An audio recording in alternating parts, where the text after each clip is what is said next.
Any good places to learn Fmod? Yeah, so Fmod Oh, itself has like a whole tutorial thing. I think they've actually got the whole Fmod project of the Celeste game up there for learning with some videos. And there's a lot you can learn on yourself with the help page and the glossaries and the manuals. But honestly, as with most middleware and like anything really, I tend to learn a lot from just YouTube tutorials. If you find some good streamers who like can explain the concepts, like and it's okay to be yeah. like self-taught. You don't have to go to a course to learn Fmod, but sometimes the person Fmod especially has a lot of intricacies. So if you have someone experienced who knows like all these little quirks and details about the software, that's always helpful. There's a great link by there's a great video by Power Up Audio. Y'all can check it out lah. They even have like the project demo for the Celeste F mod also. Audio implementation software wise, Wise, Fmod, and Cryware, all of them have different price range. It's free to use, but when you need to publish it, then that's a different story. Yeah. Yes, I believe Wise is based on certain licensing amounts, tiers based on the budget. There's of course the info on the website. Whereas Fmod, I think, has like if you're not above a certain budget amount, then it's all right. So really, it's just have to like just do research in on their websites. Yep. Just look and see which one you are more comfortable with using, I would say. So, like, for me, I like Fmod, Wise, and Cryware for different purposes. So for Fmod, I use it mostly for sound effects implementation. For Wise, it's a lot more music friendly for me. This is for me. I don't speak for everybody, and Cryware, I kind of used it when I was working in Japan, and like I find it really integrated for JRPGs. So it's just a personal preference kind of thing.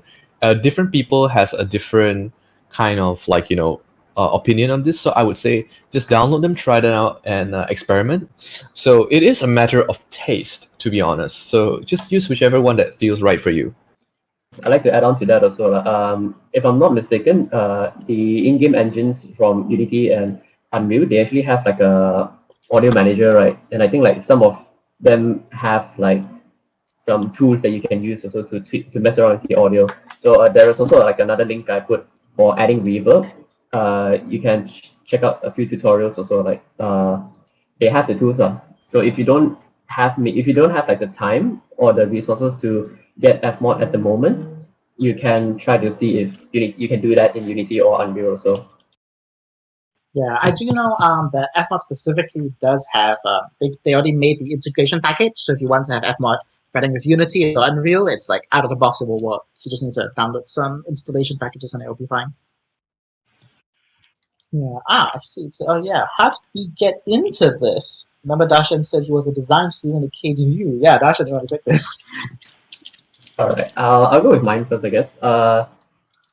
So I was a design student, and when I got into internship, I interned at a audio post production house. So what they do is they do like audio sound effects, voices, like for like those like advertisements and stuff like that. So they had like a games division which I was a part of, and from there I provided my skills as a project manager because they needed one at the time lah.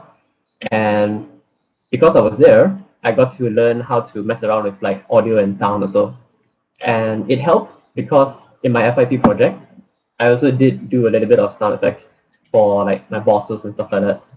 At the time I was using Audacity. It's okay. It's good. It's good to start off with. Like there's no shame in that. And so that kind of like shortened the learning process also. So what I learned more after that was like, like what is a reverb, what is EQ, what are the different sounds you get, how do you record sounds, so on and so forth. And most of it, honestly, is just a lot of practice. You have a project, you work on it, you work on it more, you slowly get better, you slowly start to understand like, what makes this sound good, how do you tweak this sound, how do you make it sound better. And yeah, that's basically how I got into it. Yep. Like I'll go last. Do you want to go next, Jens?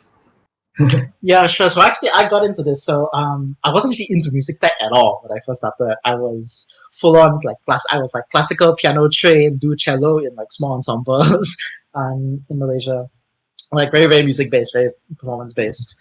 But I like also super into film and game sound, and I wanted to see like there's got to be like more possibilities out there. And so I went to the UK to study Basra University. I studied creative music technology, which because at the time back when I studied there wasn't quite a lot of music tech courses in Malaysia. But so yeah, then I delved into that, like only knowing GarageBand, right? Super basic music technology. Didn't even know Logic, didn't know Pro Tools, didn't know Audacity. But I like picked stuff up there. Like a lot, there's like some things with being self-taught, and I just really like telling stories with sound and image. I'm really into visualization. Like when you see visualizers or like to animations or game trailers, I'm really into that. And so then I came back to Malaysia doing some of the indie projects, and like to answer some of the earlier questions about the whys as well. So but yeah, I learned the whys when I was studying in the UK, and so there whys tends to be a lot more use of music. It's got like F1 and whys, they're like it's like different styles, you know, personal preference. But I personally found this whys as well, that with music sequencing and generative music and interactive music, there's just a bit more tools that's just a little bit easier to navigate for some control there. It gives you a bit more not accessibility, like power user control, you know, to use a Windows Linux kind of term. Yep. Very relatable. Yeah. So like after that, like I was doing just like freelance projects, like small indie films, short films, some YouTube videos, some small game projects. And now I'm doing project managing of Medibeats Productions. Very, very cool time. Very glad to be here. And now I'm doing implementation for some video game projects as well. Sometimes I have to jump in and do mixing and mastering. You'll notice with Fmod as well. Like in linear media, you've got a mixing and master for the film or the YouTube video. But in games, it's just the game. So the mixing actually happens in Fmod or Wise or whatever middleware if you're using it. Like all the mixing that's I showed earlier, that's where the actual mastering and mixing happens to make sure everything's balanced before the layers, because you can't do it to sequence. You have to do it interactively to the triggers from the game. Yeah, I hope that answers your question. Yep. So on my end, I did music ever since I was at a very young age, like super young age. So for me, it was something that I knew I wanted to do despite what everyone said. And like I'm one of those Asian kids where the parents are like, "Why aren't you an accountant?" or "Why aren't you a doctor?" So you know, I like it's okay. Everyone can say what they want to say, and like you know, eventually they ended up supporting me because like results show more than like words. So results. Here's a lesson for everybody: just results show better than words. So the next thing is I actually went to music college in Malaysia, actually in Cheras and UCSI University, because at that time they were the best in music. That was like I think about 10 years ago, and after that, like I kind of did a little bit of post pro and picked up sound design, and I was like, one day, you know, if I don't do what I want to do for like you know to chase up my dreams, I will regret it for the rest of my life. And please, this is something that's a very risky thing. This is not life advice. I do not condone this at all, but I do condone like you know a bit of risk taking, but just not to what I did. But like, so what I did was I took out my life savings, I quit my job, I flew straight to Tokyo without a job security. Yes, that is true. And you know, I went there, you know, got to know like the musicians there. Everyone was really cool. Everyone was like super like outstanding, and everybody was just like really supportive. And like but it is an uphill climb because you know you're essentially going to one of the biggest hubs for music in the world, so it's gonna be an uphill climb.